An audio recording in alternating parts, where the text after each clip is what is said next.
ततः श्रीईश्वरोवाच देवी साधु महाभागे महाभाग्यप्रदायकं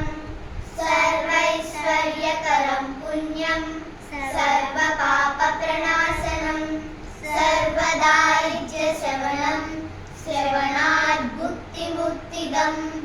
राजवश्यकरं दिव्यं गुह्यात् गुह्यतरं परं दुर्लभं सर्वदेवानां चतुष्षष्टिकलास्पदं पद्मादीनां वरान्तानां निधीनां नित्यदायकं समस्तदेव संसेव्यं मणिमाद्यस्य सिद्धिदं किमत्र बहुनोक्तेन देवी प्रत्यक्षदायकं तव प्रीत्याद्य वक्ष्यामि समाहितमनः शृणु अष्टोत्तरशतस्यास्य महालक्ष्मी श्रीदेवता क्लीं बीजपदमित्युक्तं शक्तिस्तु भुवनेश्वरी अङ्गन्यासकरन्यास साहित्यादिप्रकीर्तितः ध्यानं वन्दे पद्मकरां प्रसन्नवदनां सौभाग्यदां भाग्यदाम् अस्ताभ्यामभयप्रदां मणिगणैर्नानाविधैर्भूषितां भक्ताभीष्टफलप्रदां हरिहरब्रह्मादिभिः सेवितां पार्श्वे पङ्कजशङ्खपद्मनिधिभिर्युक्तां सदा शक्तिभिः सरसिजनयने सरोजहस्ते धवलकरां सुगन्धमाल्यशोभे भगवति हरिवल्लभे मनोज्ञे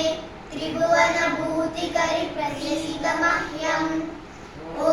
प्रकृतिं विकृतिं विद्यां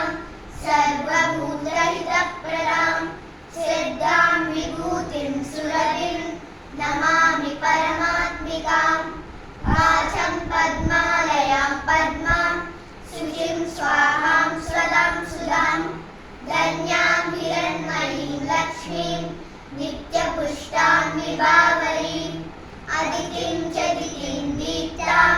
वसुधां वसुधारिणीं नमामि कमलाकान्तां कामाक्षीं क्रोधसम्भवाम् अनुग्रहप्रदां बुद्धिं अनगां हरिवल्लभाम् अशोकाममृतां दीप्तां लोकशोकविनाशिनीं नमामि जन्मनिलयां कामाक्षीं करुणां लोकमातरं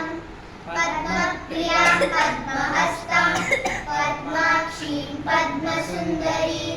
पद्मोद्भवां पद्ममुखीं पद्मनाभप्रियां रमां पद्ममालां धरां देवीं पद्मनीं पद्मगन्धिनीं पुण्यकन्दां सुप्रसन्नां प्रसादाभिमुखीं प्रभां नमामि चन्द्रवदनां चन्द्रां चन्द्रसहोदरीं चतुर्भुजां चन्द्ररूपां इन्दिरामिन्दुशीतलाम् आह्लादजननीं पुष्टिं शिवां शिवकरीं सतीं विमलां विश्वजननीं तुष्टिं दारिद्र्यनाशिनीं प्रीतिपुष्करिणीं शान्तां सुखमाल्याम्बरां श्रियं भास्करीं बिल्वनिलयां वरारोहां यशस्विनीं वसुन्धरामुदाराङ्गां हरिणीं हेममालिनीं धनधान्यकरीं सिद्धिं स्त्रैणसौम्यां शुभप्रदां नृपरेश्मगतानन्दां वरलक्ष्मीं वसुप्रदां शुभां हिरण्यप्राकारां समुद्रतनयां जयां नमामि कन्वरां देवीं विष्णुपक्षस्थलस्थितां विष्णुपत्नीं प्रसन्नाक्षीं नारायणसमाश्रितां दारिद्र्यदंशिनीं देवीं सर्वोपद्रववारिणीं नमामि त्वां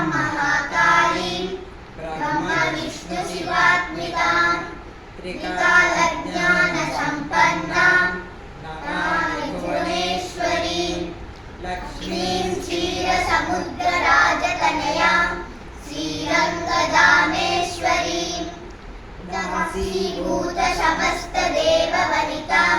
लोकैकदीपां पुरां श्रीमन्मन्दकटाक्षलब्धविभवः ब्रह्मेन्द्रगङ्गाधरां त्वां त्रैलोक्यकुटुम्बिनीं सरसिजां वन्दे मुकुन्दप्रियां मातर्नमामि कमले कमलायताक्षी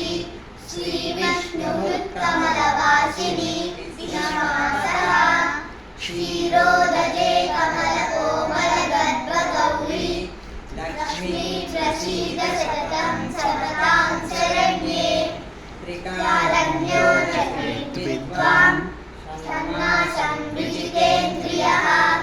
दारिद्र्यदंसिनं कृत्वा सर्वभग्नोतयत्नतः देवी नाम सहस्रेषु पुण्यमस्तोत्तरं शतं येन श्रियमवाप्नोति कोटिजन्मदरिद्रतः भ्रुवारे शतं धीमान् पठेद्वत्सरमात्रकम् अष्टैश्वर्यमवाप्नोति कुबेरैव भूतले दारिद्र्यदंसिनं नाम स्तोत्रमम्बा परं शतं येन श्रियमवाप्नोति कोटिजन्मदरिद्रतः भुक्त्वा तु विपुलान् भोगान् अन्ते सायुज्यमाप्नुयात् प्रातःकाले पठेन्नित्यं सर्वदुःखोपशान्तये पठनस्तु चिन्तयेत् देवीं सर्वाभरणभूषिताम् इति श्रीलक्ष्मी